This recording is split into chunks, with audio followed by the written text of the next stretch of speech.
Bismillahirrahmanirrahim. Assalamualaikum warahmatullahi wabarakatuh.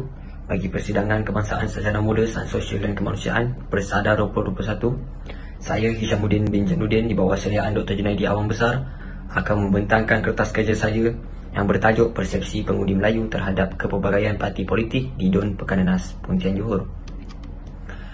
Dalam pembentangan saya ini akan mengandungi beberapa hasil kajian, iaitu pengenalan, kajian lepas, metod kajian, kawasan kajian, hasil kajian, perbincangan dan kesimpulan. Untuk pengenalan, politik dilihat sebagai satu unit yang mampu membawa kepada perpaduan dan kesatuan dalam kehidupan bermasyarakat. Proses pilihan raya ini akan dilaksanakan dengan memenuhi beberapa proses seperti penamaan calon, berkempen dan pengundian. Parti atau perikatan yang memenangi majoriti kerusi parlimen akan diberi hak untuk menubuhkan kerajaan yang akan mentadbir negara selama sepenggal. Kini terdapat banyak parti politik di Malaysia seperti Pertubuhan Kebangsaan Melayu Bersatu UMNO, Parti Islam Semalaya PAS, Parti Keadilan Rakyat PKR, Persatuan Cina Malaysia MCA, Kongres India Malaysia MIC, Parti Tindakan Demokratik DAP, Parti Peribumi Bersatu Malaysia Bersatu, Parti Amanah Negara Amanah dan beberapa parti baharu yang ditubuhkan untuk bersama-sama mengejar tampuk kepimpinan negara. Untuk kajian lepas, saya telah mengambil kajian lepas daripada 3 cabang yang berbeza, iaitu cabang kajian lepas luar negara, kajian lepas dalam negara serta kajian lepas dalam negeri, iaitu Johor. Bagi kajian lepas luar negara, saya telah mengambil penulisan Larsinis dan Valentino pada tahun 2003 bertajuk Political Information, Election and Public Policy. Seterusnya, saya mengambil kajian Stiton Tanani Tichot yang ditulis pada tahun 2012 yang bertajuk Political Engagement and Participation of Thai Citizen. Bagi kajian dalam negara pula, saya telah mengambil penulisan Abdul Kadir dan Muhammad Rusdi pada tahun 2005 yang bertajuk Memahami tentang beberapa konsep politik, dan kajian Sufian dan Jeniri pada tahun 2014 yang bertajuk Pilihan Raya Kecil Balingan, Refleksi Kekuatan Barisan Nasional. Bagi kajian lepas dalam negeri, iaitu Johor, saya telah mengambil kajian lepas Muhammad Fuad dan Junaidi pada tahun 2012 yang bertajuk Pendapat dan Keperluan Generasi Muda di kawasan Parlimen Mall Johor. Dan seterusnya, saya telah mengambil kajian daripada Duri Shah pada tahun 2004 yang bertajuk Sikap Golongan Berpotensi terhadap Penyertaan dalam Proses Pilihan Raya, satu kajian kes di daerah di negeri Johor. Seterusnya adalah metod kajian. Saya telah menggunakan 3 metod kajian, iaitu kaedah mengumpul data lapangan seperti mengedarkan borang soal sidik dan juga temu bual, kaedah mengumpul data sekunder dengan cara pergi mencari sumber di perpustakaan dan juga akhbar-akhbar, serta teknik analisis data berdasarkan pemerhatian saya di kawasan kajian. Untuk kawasan kajian pula, saya telah memilih DUN Pekanenas yang berada di bawah Parlimen Tanjung Piai sebagai kawasan kajian saya. Seterusnya kita akan masuk dalam objektif kita yang pertama, iaitu mengenal pasti sumber maklumat politik responden di kawasan kajian. Seramai 56% responden memilih platform media cetak sebagai platform yang mereka percayai untuk mendapatkan sumber maklumat politik di negara dan juga di kawasan mereka.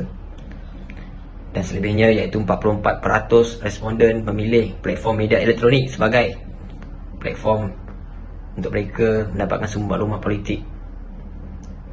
Hal ini kerana kebanyakan responden rata-rata terdiri daripada golongan warga emas dan juga golongan luar bandar yang tidak terlalu terbuka dengan teknologi pada masa kini.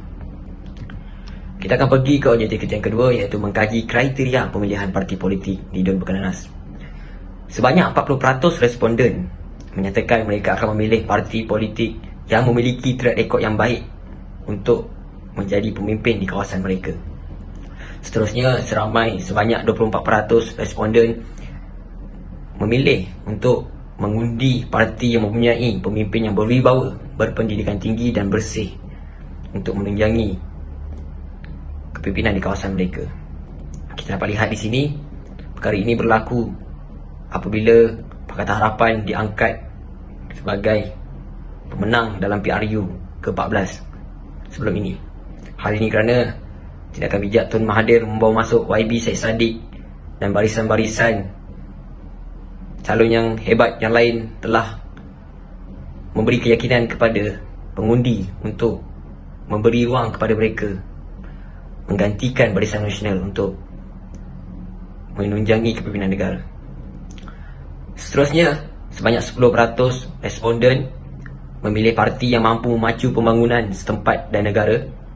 Begitu juga sebanyak 10% responden memilih parti politik yang bersama rakyat serta memperjuangkan kebajikan rakyat. Kita akan pergi ke objektif kita yang ketiga, iaitu untuk menganalisis pandangan pengundi terhadap isu pertambahan parti politik di Malaysia. Seramai 10% responden bersetuju dengan tindakan tokoh-tokoh besar untuk membuka parti politik baru di Malaysia.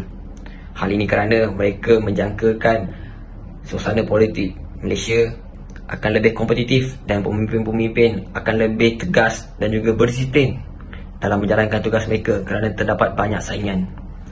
Akan tetapi, seramai 46% responden memilih untuk tidak bersetuju dengan pertambahan parti politik di Malaysia.